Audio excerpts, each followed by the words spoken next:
E eu vou começar essa aula, jovenzinhos, falando para os senhores que é um prazer imenso estar reunido com os senhores nessa maravilhosa manhã de sexta-feira para juntos brincarmos, compartilharmos e nos divertirmos com a ciência mais linda, fantástica, sensacional e apaixonante de todas, que é a nossa linda física, jovenzinhos, nossa linda física.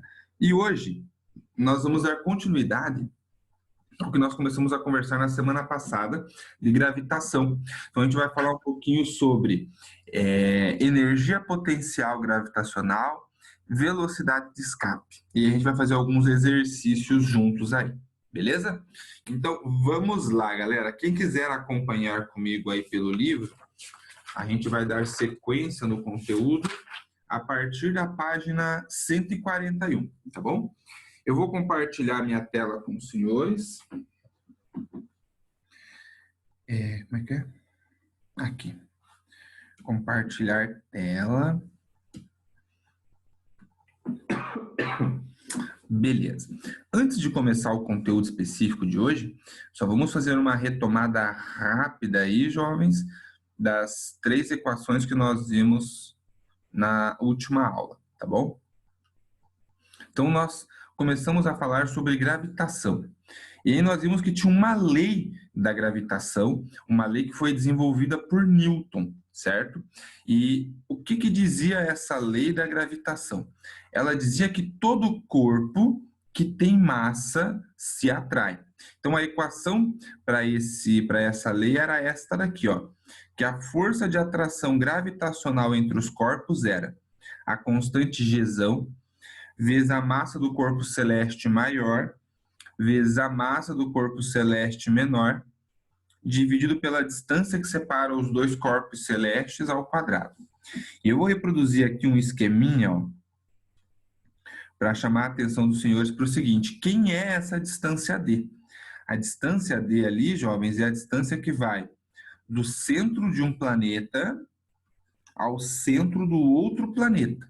Beleza? Então, fiquem atentos a esse detalhezinho aí, do centro de um ao centro do outro. E o maior é o que tem a massa emisão, o menor é que tem a massa emisinha. Fechou? Então, isso nós tínhamos visto na semana passada. Outra coisa que nós vimos na semana passada também era a equação que nós íamos usar para calcular a aceleração da gravidade para um planeta. Era o quê? A constante Gzão vezes a massa e emisão do planeta, que você ia calcular a gravidade, dividido pelo raio do planeta, mais a altura que você estava avaliando a gravidade, ó, tudo isso aqui elevado ao quadrado. Então, se fosse, por exemplo, calcular a gravidade aqui nesse ponto, era o raio desse planeta mais a altura desse ponto em relação ao planeta, que eu ia usar como distância para minha análise, tá bom? Por que não está desfazendo? Ó, tem hora que me sacaneia. Travou total. Vou apagar daqui para não ficar feioso aqui, porque outro raciocínio ali em cima. Beleza. Então, essa era uma das equações que nós vimos também. E outra equação que nós tínhamos visto, jovem, era a equação da velocidade orbital, ou seja, eu jogo um objeto para cima e quero saber se ele vai ou não ficar orbitando, ou com que velocidade eu tenho que lançar para que ele fique orbitando. Essa velocidade era a raiz de Gzão, emisão, dividido por D. Vamos por R. Vou confirmar aqui, jovens.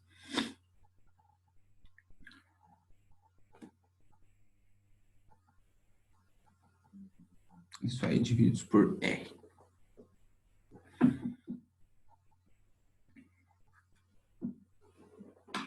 Beleza? Então, essas 3 equações nós vimos na semana passada, beleza? Eu vou deixá-las grifadas aqui. O livro de vocês, jovens, traz várias equações, tá bom? Mas as principais eu estou passando para vocês aqui. Ele traz algumas discussões também que não são comuns de serem cobradas no vestibular, no Enem, algo bem específico desse livro, tá bom? Porque ele trabalha com preparatório para IME, ITA, AFA, que cobram uma quantidade maior de conceitos, tá bom? Então, eu estou abordando com vocês aqui os principais. Os nossos vestibulares aqui do Paraná, por exemplo, costumam cobrar o FPR, PUC, o EPG, o EL, o P, tá bom? Então, são essas aqui, ó. Vou deixar grifadinha aqui para vocês.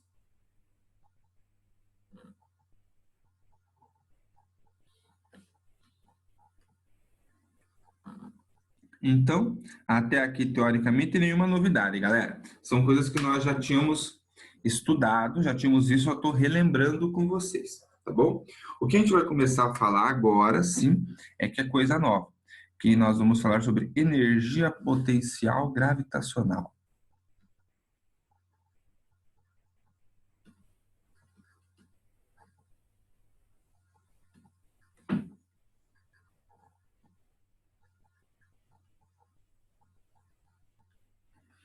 Jovens, nós estudamos energia potencial gravitacional no nono ano.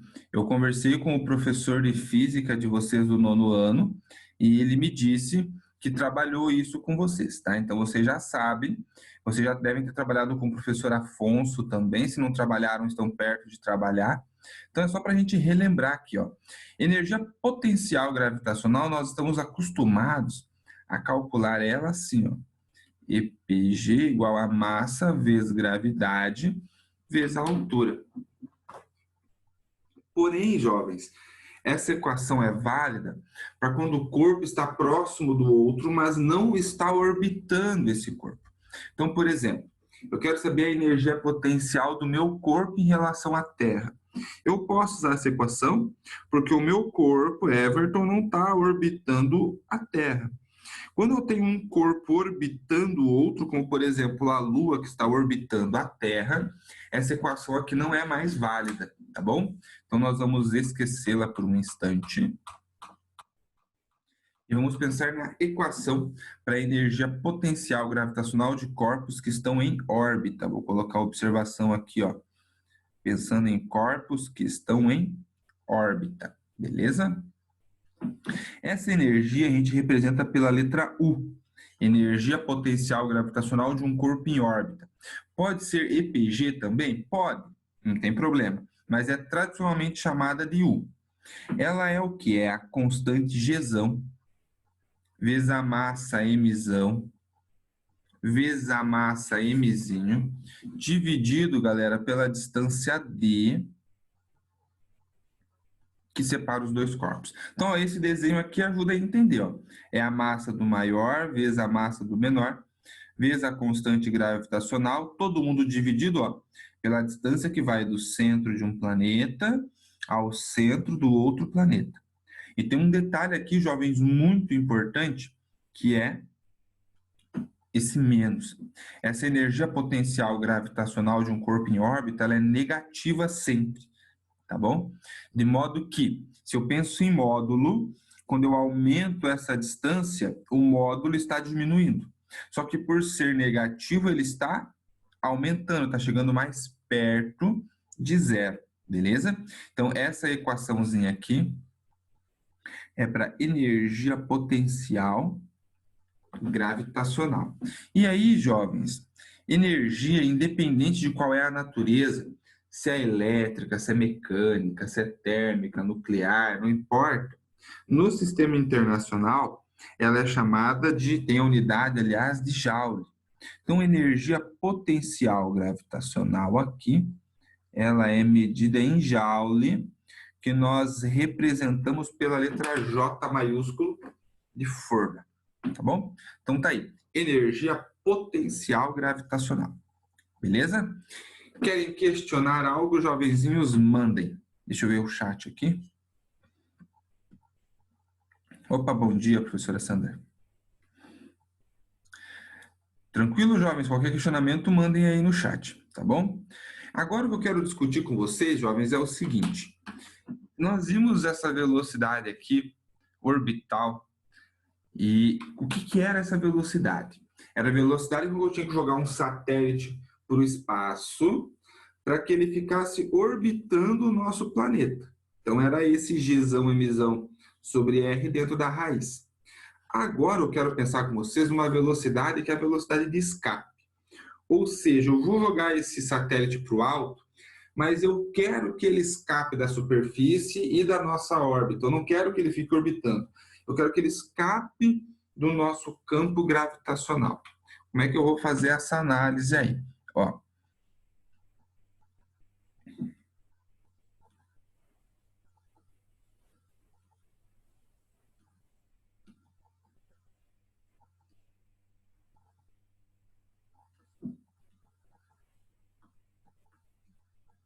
velocidade de escape.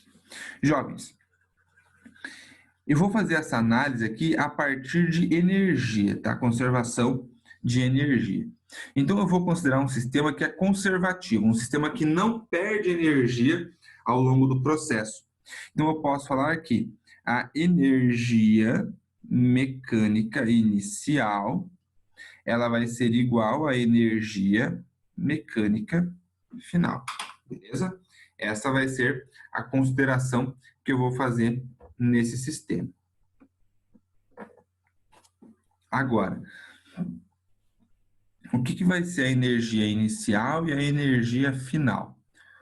Pois bem, eu vou fazer o seguinte, ó. Vou fazer o desenho da análise aqui. Então, eu tenho o planeta aqui e eu tenho um objeto que eu vou lançar a partir desse planeta, tá bom? Então, tá aqui. Ele vai ser lançado com uma velocidade v.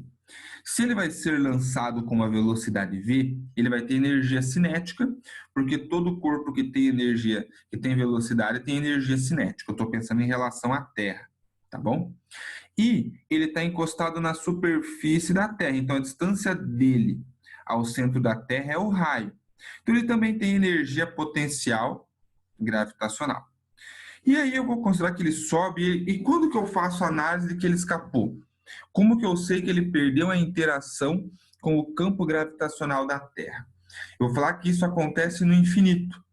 Então, quando esse corpo chega aqui, ó, ele andou muito, muito, muito, muito, e chegou no infinito. Lá no infinito, jovens, eu tenho certeza que esse satélite lançado perdeu a interação com o nosso campo gravitacional. Então, a minha energia mecânica inicial é na superfície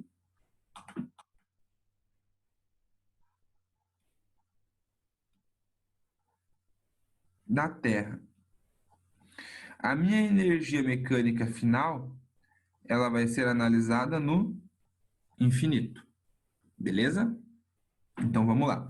Energia mecânica inicial, bom, ele tem velocidade, então é energia cinética, e ele tem energia potencial gravitacional, então mais a potencial gravitacional. E no infinito, jovens, ele está tão longe da Terra, que eu vou considerar que ele não tem mais energia potencial gravitacional. Então isso vai ser um detalhe importante, eu vou colocar como observação para vocês aqui, ó. Se a distância d for igual a infinito, ou seja, o corpo foi muito, muito longe, a energia potencial gravitacional desse corpo passa a ser zero.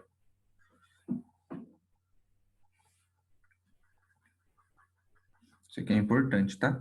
Se a distância é muito grande, o corpo foi para o infinito, a gente vai considerar que a energia potencial gravitacional dele é zero. Então, eu já sei que lá no infinito, esse corpo não tem energia potencial gravitacional. Será que ele tem energia cinética? Vamos pensar. Ele está tão longe, jovens, tão longe da Terra, que eu não consigo mais usar a Terra como um referencial.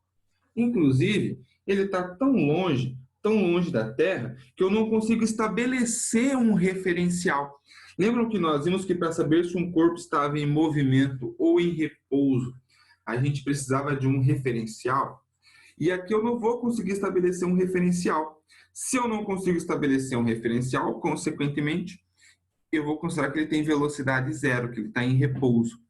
Então, no infinito, ele não tem velocidade e ele não tem altura. Então, eu vou falar que ele não tem energia cinética nem potencial gravitacional. Ó. A energia dele no infinito vai ser zero. Agora, eu sei que energia cinética é massa vezes a velocidade ao quadrado sobre 2, aqui é a massa do corpo que está se movimentando, que é o satélite, mais a energia potencial gravitacional, que já é negativa, ó. Gzão, Mzinho, sobre D. Tudo isso é igual a zero. Então, ó, esse termo que está aqui subtraindo, porque mais vezes menos vai dar menos, eu passo para o outro lado somando. Então, mv² sobre 2 vai ser igual a Gzão, Mzinho, sobre D. E aí, jovens, eu vou cortar a massa que aparece aqui e já vou fazer uma substituição aqui, ó, nesse D. Concordam comigo que a distância do corpo aqui, ó, do satélite ao centro é o próprio raio? Então, já vou chamar essa distância de raio. E o que eu preciso determinar aqui, jovens, é a velocidade. Então, esse 2 que está aqui dividindo, eu passo ele para o outro lado da igualdade multiplicando. E o 2 que está elevando ao quadrado, eu passo como raiz. Então, eu posso escrever que a velocidade vai ser raiz de 2Gzão Mzão sobre R. E aí, que velocidade vai ser esta? É a velocidade de escape desse corpo. Ou seja, se eu lanço um objeto para o espaço com uma velocidade igual a essa ou maior, o corpo escapa do campo gravitacional da Terra.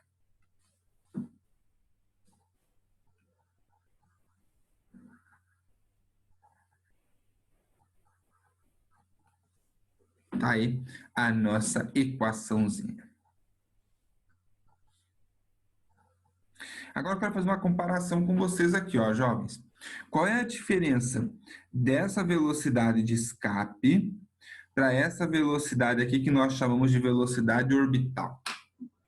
A única diferença entre as duas é o 2 dentro da raiz, na velocidade de escape. Então, a diferença entre uma e outra é muito pequena, jovens, muito pequena. Então, a chance de você errar e acabar querendo mandar um corpo, um satélite, para ficar orbitando a Terra e ele escapar e ir para o espaço é muito grande. É um cálculo que tem que ser feito com bastante cuidado para que isso não acabe acontecendo. Beleza? E eu vou fazer uma análise com vocês para esses lançamentos que podem acontecer a partir da Terra. Eu vou apagar esse infinito aqui.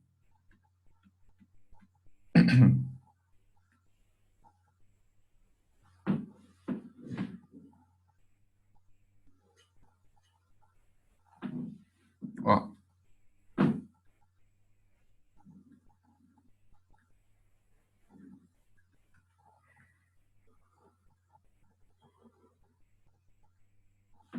Então, lançamentos de corpos.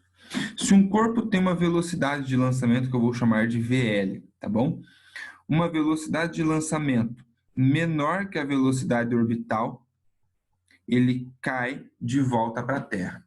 Beleza? Eu jogo ele para cima, mas a velocidade de lançamento é menor que essa velocidade orbital. Então ele sobe e cai de novo para a superfície da Terra.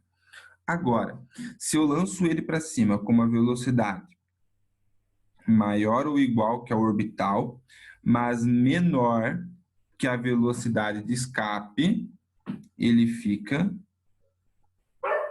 em órbita. Então, ele não posso lançar com uma velocidade menor que a orbital, tem que ser no mínimo igual ou maior. Mas também não pode ser maior que a do escape, nem igual, senão ele já escapa da órbita. Então, tem que estar nesse intervalo aqui para que o corpo fique em órbita. E se a minha velocidade de lançamento for maior ou igual à velocidade de escape, o corpo escapa da superfície da Terra, tá bom? Então essas são as condições, jovens, que nós vamos ter para saber se um corpo fica ou não orbitando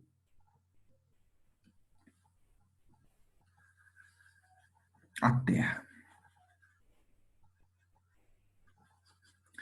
Beleza, jovenzitos? Questionem, perguntem, argumentem até aí. Vai lá. Deixa eu dar um bisu no chat aqui. Suave.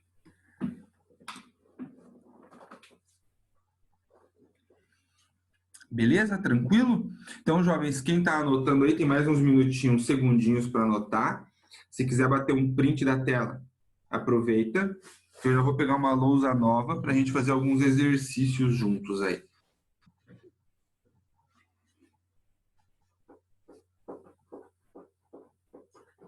Ficou bonitinha essa lousa aí, né?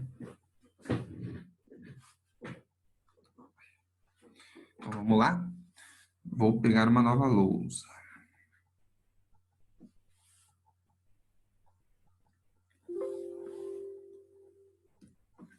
Então, a gente vai fazer juntos, jovens, o exercício da página 145. O 4 primeiro, depois o 6, que o Leonardo tinha pedido na última aula. Será que ele está aí? Vamos ver. Tô aqui, professor. Boa, garoto! Tá aqui, já se manifestou. Joia. Então, vamos lá. Aplicando conhecimentos 4 da página 145, jovenzinhos, diz o seguinte, ó. Um menino pesa 400 newtons na superfície da Terra, onde se adota G igual a 10 metros por segundo ao quadrado. Se o menino fosse transportado até uma altura igual ao raio da Terra, sua massa e seu peso seriam, respectivamente. Então, o que acontece aí é o seguinte. A gente tem o guri. O gurizinho está aqui na superfície da Terra, que tem um raio E. E aí vão erguer esse gurizinho a uma altura aqui em relação à Terra, que é igual ao raio da Terra. Aí falaram para nós, eu vou chamar aqui de posição 1, aqui de posição 2, tá? Que o peso do guri na posição 1 é de 400 newtons, tá? Galera, como que eu calculo força-peso? A equação da força-peso é massa vezes gravidade. Então, o peso é 400, a massa do guri eu não sei. A gravidade, quando está aqui, ó, na superfície da Terra, ele disse para nós, é 10. Então, a massa vai ser, pega o 10 que está multiplicando e passa dividindo, vai dar uma massa de 40 quilogramas. Aí eu pergunto aos senhores, o fato de eu pegar esse guri, levar do ponto 1 lá para o ponto 2, vai fazer a massa dele mudar, jovens? Não. A massa do guri não vai mudar. Então, todas as alternativas que vão falar que a massa muda, já pode jogar fora. Ó. D e a E, morreu. A massa vai ser 40 quilogramas em qualquer ponto. Agora eu tenho que calcular a nova força-peso que atua sobre o guri aqui no ponto 2. Se a massa não muda, então quem que vai mudar? A gravidade. Então, vou falar que aqui era peso 1, gravidade 1. Para saber o peso 2, eu tenho que fazer o quê? A massa vezes a gravidade no ponto 2, que eu não sei quanto é. Vamos calcular? Qual que é a equação geral da gravidade? Ó, vou escrever ela aqui. É Gzão, Mzão, dividido pelo raio do planeta, mais a altura do corpo em relação à superfície, todo mundo ao quadrado. Então, o que, que vai ser a minha gravidade no ponto 2? A gravidade em 2 vai ser Gzão, Mzão, dividido por R, mais R, porque ele disse que a altura que o garoto foi elevado é igual ao raio da Terra. Tudo isso ao quadrado. Então, fica Gzão, Mzão, R mais R, 2R ao quadrado. Então, fica isso aqui tudo dentro do parênteses. Gzão, Mzão, 2 ao quadrado é 4R vezes R, R ao quadrado. Então, a gravidade no ponto 2 vale isso aqui. Mas, jovens, eu não sei a massa nem o raio, ele não deu para nós ali. Então, o que, que eu vou fazer? Eu vou tentar comparar essa gravidade 2 com a gravidade 1, que era na superfície da Terra. O que, que é a minha gravidade 1? É Gzão, Mzão, dividido por R mais zero. Por quê? Porque ele está encostado na superfície. Então, a altura que ele tem em relação à superfície é zero. Isso tudo ao quadrado. Então, fica Gzão, Mzão, dividido por R ao quadrado. Gatinhos e gatinhas, agora eu pergunto para vocês. Qual é a única diferença entre a gravidade 2 e a gravidade 1? É esse 4 aqui, ó, no denominador. Então, olha o que eu vou fazer. Olha a jogatina aqui. A gravidade 2, ela é 1/4 de Gzão Mzão por R ao quadrado. É a mesma coisa que está aqui. Eu só peguei esse 4 e coloquei na forma de fração multiplicando. Só isso. Mas agora eu consigo evidenciar que Gzão Mzão sobre R ao quadrado é um termo que eu já vi antes aqui, ó, que é o meu G1. Então eu posso reescrever que a minha gravidade 2, ela é 1/4 da gravidade 1, ou seja, 1/4 de 10, que vai ser 2,5 metros por segundo ao quadrado. E agora deu boa, sabendo a aceleração da gravidade naquela altura e a massa, eu posso calcular o peso 2. Ó. O peso 2 vai ser a massa, que é 40, vezes a gravidade, que é 2,5. Portanto, o peso 2 é 40 vezes 2,5, 100. 100 newton. Então, massa 40 quilogramas e peso 100 newtons é a alternativa A de amor.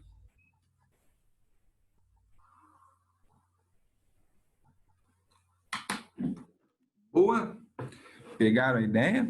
Jovens, a matemática do exercício não é difícil, porém, o difícil desse exercício é essa jogada aqui, ó, de você escrever as duas gravidades e ter a sacada que você pode comparar uma com a outra.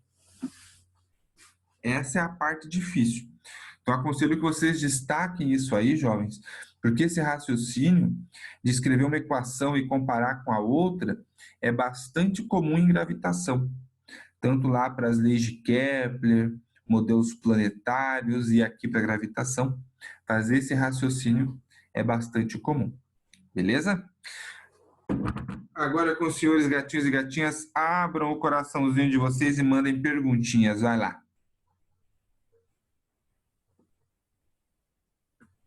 Tranquilo? Deixa eu ver o chat aqui, como é que tá o Paranauê aqui. Sossegado.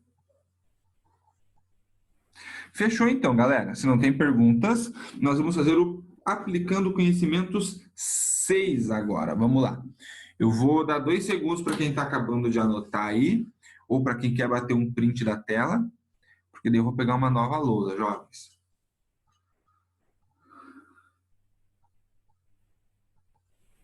Foi?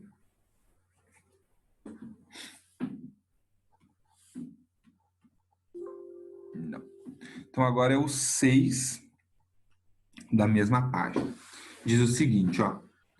Um satélite artificial está em órbita circular em torno da Terra, a uma altura de 3.600 quilômetros da superfície. O campo gravitacional terrestre em relação ao satélite, a essa altitude, é 4 metros por segundo ao quadrado, sendo 6.400 quilômetros o raio terrestre em relação ao satélite. Pergunta-se, letra A, qual é a sua velocidade linear? Letra B, qual é a sua velocidade angular? E letra C, qual é seu período? E ele fala que a gente pode deixar a resposta em função de π, caso seja preciso. Jovens, tudo que ele pediu para nós aqui está associado a movimento circular. Velocidade linear, velocidade angular, período. A gente vai relembrar algumas coisas de movimento circular aí, tá bom? Primeira coisa que a gente vai fazer é determinar o raio dessa trajetória circular. Então, esse raio vai ser o quê? Ele vai ser o raio da... Peraí, não é mais aqui, é igual. É o raio da Terra mais a altura do satélite. Então, é 6.400 quilômetros mais 3.600 quilômetros. Ou seja, 10.000 quilômetros, tá bom? Eu vou deixar isso aqui em metros, tá, jovens? Então, vão ser 10 milhões de metros. Deixando em potência de 10 a sétima metros, para poder facilitar a nossa vida e nosso cálculo.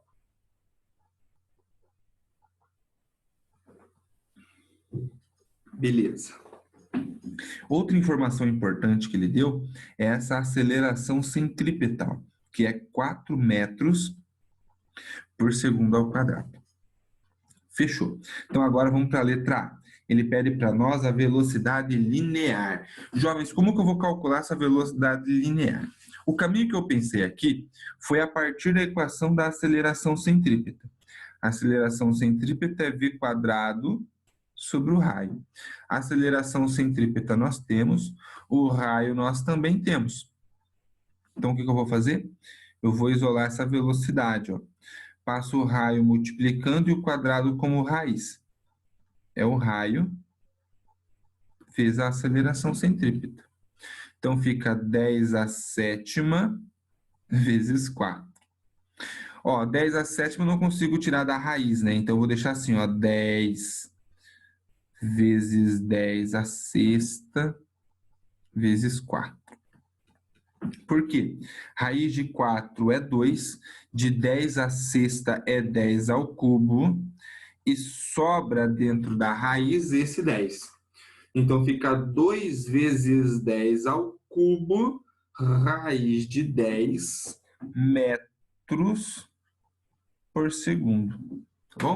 Então, fica essa raiz aí no final que a gente não consegue eliminar.